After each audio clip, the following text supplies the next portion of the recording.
Welcome back, everybody. Joe Concha filling in for Steve Malzberg. It's the Steve Malzberg Show.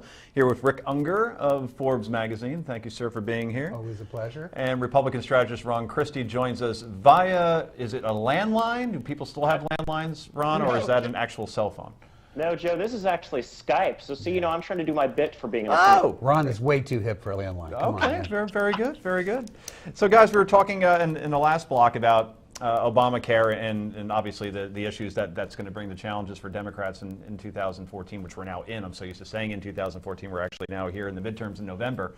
What I want to know now is 2016, who runs against the Democratic candidate, if that is Hillary Clinton, which many people, most people say it will be. I see Mitt Romney on television a lot more than I expected to. Isn't that interesting? Yes, and it's supposed to, it's for this endorsing his documentary on Netflix called Mitt, but it seems like now, that came out 2 weeks ago, that documentary, and I'm still seeing and hearing from Mitt Romney, and I'm wondering if he's thinking that the third time is a charm. Ron, I'm going to start with you on that. Chances on a scale of 1 to 10, 1 being absolutely no shot, 10 being absolute certitude, Mitt Romney runs in 2016.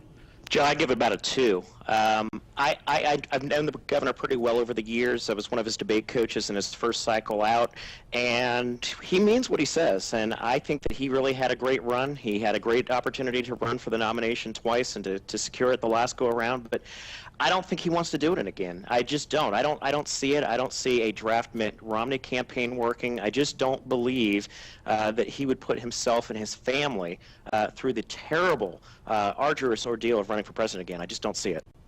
And you, sir? I pretty much agree with what Ron said. There is one thing, though, that could change that possibly. If Hillary Clinton doesn't run, if Hillary runs, I can clearly understand why Romney would say, no, I don't need to do this again. If she doesn't run, he could very possibly be looking at something like that, even though, as Ron said, it's a very painful experience to be sure. There's nobody out there more experienced now at running for the office. I'm sure he's learned a great many lessons, and he has. I've been thinking exactly what you were thinking. He has been on television a lot lately, and I'm going, why? What's he doing there all of a sudden? But I think that many Republicans, not just Governor Romney, are going to react based on what Hillary Clinton does. Interesting. We have Ron Christie with us. We've heard a lot about Chris Christie lately. I even heard, and this is not confirmed, that MSNBC may do a story on Chris Christie today. 15-second reader. If there was a story, that would be news. Right. Hey, talk about squeezing the orange. Boy, that has been squeezed. It's MSNBC's Benghazi. As Bill Maher said, yes, they're becoming Fox News, and that's becoming their Benghazi. They got a nice ratings bump early on. I think that's kind of waned a little bit, but that is not stopping nonstop Chris Christie coverage on the Lean Forward Network. So I'm going to take Christie out of the equation just for now, because I think that's been speculated on so much, and I don't want to have our audience eyes glaze over again. I'm curious what happens, guys, with the Ted Cruz, Rand Paul, Marco Rubio Musketeers faction. In other words, they all come from the Tea Party wing of the party, right? Only one of them can run, though. I don't see them challenging each other. So what do? They flip a coin. They're drawing straws. Rick, let me start with you. Of those three, who do you see running for president in 2016? I think in 2016, Rand Paul. I think Ted Cruz will run for president someday. I don't think Marco Rubio will ever run for president. I think he has been way overhyped. I don't think he has the gravitas. I don't think he wants us to know everything about his background. I think Rand Paul is the one who's setting himself up to go now. I think he's impatient. But he doesn't particularly worry me as a Democrat. The guy who scares the you-know-what out of me is Ted Cruz. He is incredibly smart. He is, as I wrote in an article, I described him as the brain and Rand Paul as Pinky, and Pinky and the brain. Cruz scares the heck out of me. Does smart matter, though, anymore, when this is just as much about showmanship than it is about... But he can do showmanship. He can. Yeah, I mean, you got to take the guy seriously. well, we saw the pseudo filibuster. Yeah, right? yeah. I met Ted Cruz in a green room, and instead of asking him the questions that he kept hearing from people, I said, "Do you send an intern out to buy the sneakers?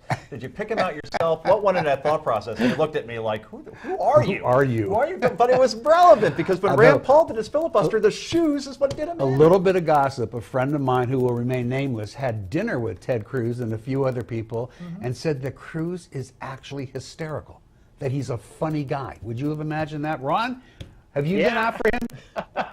Well, look, I've known Senator Cruz now for, about 14 years. We served together in the Bush administration. That's profoundly disturbing.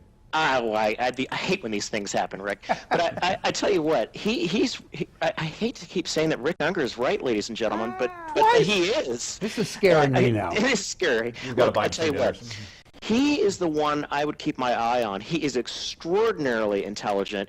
Princeton University, Harvard graduate, but beyond that, he has a very good grasp of history and his place in it. And when you look to who's going to run out of the Tea Party faction, I think if Rand Paul has the best organization, which I think he will in the early states, Iowa and New Hampshire, I think that the other folks will recognize that, hey, this isn't my time. But I do believe that Ted Cruz is going to run. I'm just not sure it's this cycle. And as far as Marco Rubio goes, I know his chief of staff very well. We worked together in Dick Cheney's office. And his comment to me, which I believe is the truth, is that the senator is still trying to assess, do I want to stay in the Senate? Do I want to do my work there? Or do I want to take this and give this a shot? And he honestly hasn't made up his mind. So I think there's a little bit more to be seen yet. Don't you think, Ron, that he's just, look, I'm trying to say this delicately. The more you know about Marco Rubio, not that he's, done anything wrong, or because as far as I know, he never has, but the guy was an ambulance chaser as a young, and not even so young of a lawyer. This is not the kind of people we look forward to in the White House. I think if Rubio runs, to be perfectly honest with you, Rick, I could see such a scenario where he is a running mate to at the bottom of the ticket rather than being at the top and getting his gravitas in the office of vice president rather than him coming out and running on his own. That's not a. Now I'm going to say that possibly Ron is right. That makes a certain amount of sense. This is. Are you supposed to disagree with each other? Yeah, you and I are both going to be off television if we keep this up, Ron. Yeah, no, what the heck? Shouldn't I call you a bad name or something? Just to keep this right? Just because we're dropping A-bombs everywhere. I agree with you, Ron, also. We were actually talking before the break, and I had said that Rubio most likely is more of a vice presidential candidate than a presidential candidate. But I'm going to play devil's advocate here for a moment in terms of, if I'm just this independent voter that doesn't pay a lot of attention to politics, and somebody says Ted Cruz, I may say, guy responsible for government shutdown. If somebody says Rand Paul, the plagiarizer, that guy, Rubio, the guy who takes drinks of water during speeches, for the low information voter, these guys all come in with a certain amount of baggage, and I wonder if particularly with Cruz with the government shutdown, if that just won't be thrown back at him. It's all timing. I think people get over that stuff quickly. Strangely, I don't think Cruz, and it sounded like Ron, I think, agreed. I don't think he goes for it this cycle. But look, this is a guy, again, I tend to perceive him as an evil genius, I acknowledge. But I think that this is a guy who's going to do what he wants to do. He's going to stay in the Senate, and we know he's miserable. Nobody will have lunch with him. He has to have a food tester to when he goes into the Republican luncheon. But, he'll wait. He'll wait. Ron, we're only 32 months away from the election. Can you believe that? No, we're late on this. Heaven help all of us. It's amazing. Literally minutes after Barack Obama was reelected as president, they were already speculating about who was running in 2016, and that seems to be what cable news is based on, all speculation around presidential elections. So, hey guys, thanks for joining me this hour. Pleasure. I know that I'll be back. You will be back, Ron. You'll be back with me next hour as well. And this is Joe Concha with the Steve Malzberg Show, and Far Too Much Agreement. We'll be back with more in just a moment. I apologize. The